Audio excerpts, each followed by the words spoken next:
Is it hookup culture, or is it in fact trauma culture? Welcome back to my channel. Anastasia here. There seems to be a theme within this generation, the one beforehand and the one after mine, presumably, possibly the new generation now, in which people have become so extremely desensitized to the point where younger people seem to think that romance and lovey things are corny. Now, of course, you can observe these themes throughout the media, being the music industry, movies, shows you watch. And look, I'm not here to speak for everyone, but I do see how this trend and this way of thinking and behaving is having terrible negative effects upon the collective consciousness. There are so many people dealing with depression, anxiety, and just simply unhappy with themselves and their lives. Now, don't get me wrong, because cultivating self-love is extremely important, and realizing that the love you seek is truly inside of you. Now, this is always going to be important, especially very important before actually entering into a dynamic with another person. It is, of course, something that you can still work on with another person. As I mention often in my content, there are different archetypes, personality types of people. And so generally, this will not apply for everyone, but generally, this will apply for many, in that it is okay to admit and it is okay to want a relationship, a deep, meaningful relationship with another person. This is an absolute normal thing. It is okay not to want to go through your life alone. There seems to be a mass amount of people that do not understand the importance and the relativeness of their negative emotions, right? So the depressing emotion, the sadness, these are all things that are a part of our nature. They are not bad things, and in fact, they are not actually negative things. Now, although it is obviously not recommended to spend too much time within these dwelling of thoughts, but it is in fact important not to suppress them or run away from them. There is a healthy and proper mechanism when it comes to actually transmuting these negative emotions that each and every one of us experience. It seems that so many people misunderstand this, and so they attempt to constantly run away, mute them, suppress them, and numb themselves from these negative emotions in hopes to not actually face or deal with them. But what we don't understand is that it is not, in fact, how it's going to work. You actually have to go through things in order to get over them. So you have to go through the darkness to get to the light. And so many people go, even sadly, all their lives doing this. Now, there's so many different ways we can do this. Our phones is a great example of us not actually sitting with our emotions and our thoughts and processing these things. Some people use substances, and you could have started this as a very younger person and continually have done this throughout your life. And it could be something as small as marijuana, for instance.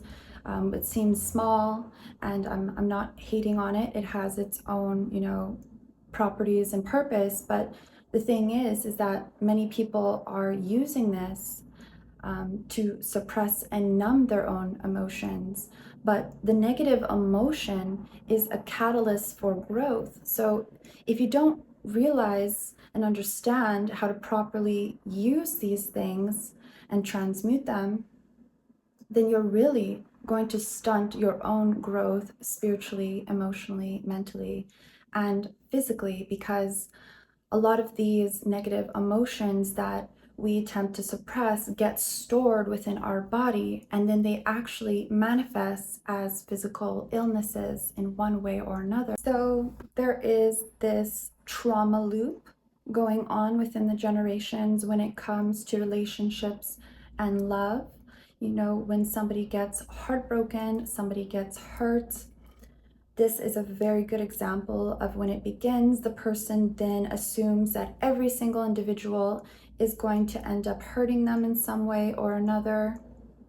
And so they kind of integrate that and then project it onto the world around them, and they become the victim instead of realizing that, you know, they really are the creator and they hold so much power to shift their reality. And so it's very common to see people just loathing in their self-pity, becoming the victims. And a lot of the times they just believe that this is it, everybody's like that, and so they act really cold and heartless and think it's cool to just go and hurt other people and play with other people's feelings because that is seemingly what had happened to them. And it becomes this loop of feedback loop of trauma just festering within our collective. But at the end of the day, if that's what you believe and that's what you think is true, then most likely that's going to be the outcome for you, you know? So I'm not here to convince you of anything, but I just want to share the message so that you can see what perhaps is going on. Healing this pain and trauma within you is not something that happens overnight. You are going to have to be dedicated. You're going to have to want it really bad. And so if you're looking for a quick fix, well, I can't really say there is one. But one thing I can guarantee, that continually running from this pain is absolutely not going to push it away any further. It will stay with you forever.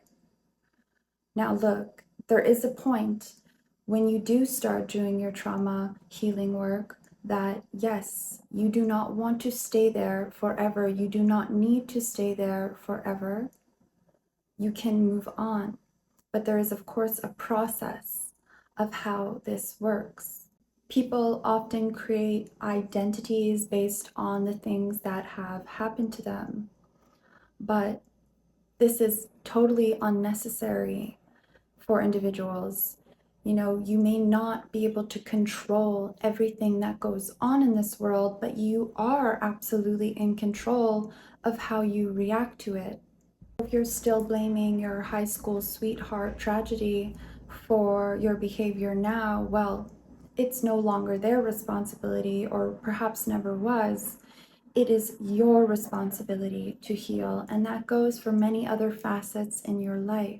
And again, you know, there's nothing wrong with being casual and just enjoying to hook up with people without any strong attachments, but if you have been doing that and then you continually feel empty and used and, well, just not very good afterwards, there's definitely spiritual, psychological reasons as to why that is. So maybe it's time to stop feeding into this trauma cycle and actually begin to heal. As I had mentioned in my previous video, She's Out My League trope, you cannot go through this life running from pain. I mean, you can try, go for it, but it's not going to lead you to happiness. It's not going to lead you to satisfaction. And so perhaps it's time that we remove the fear of shattering our egos and who we think we are and our pride. And we actually step into vulnerability and our authenticness and, just embrace what may come, love fearlessly. That's it for now, guys. I just wanted to share this message. Is it trauma culture or is it actually hookup culture? And I'm definitely thinking it is actually a loop of trauma that many of us need to heal, that most likely go far back to our parents and possibly before them. I'll be back very soon, so get used to seeing me here often. Please consider subscribing, giving the video a like, and if you'd like to hear more from me on a much more deeper esoteric based sense, then please consider coming over to my podcast, Esoteric Eros, available on Spotify and Apple Podcasts. I will see you all very soon.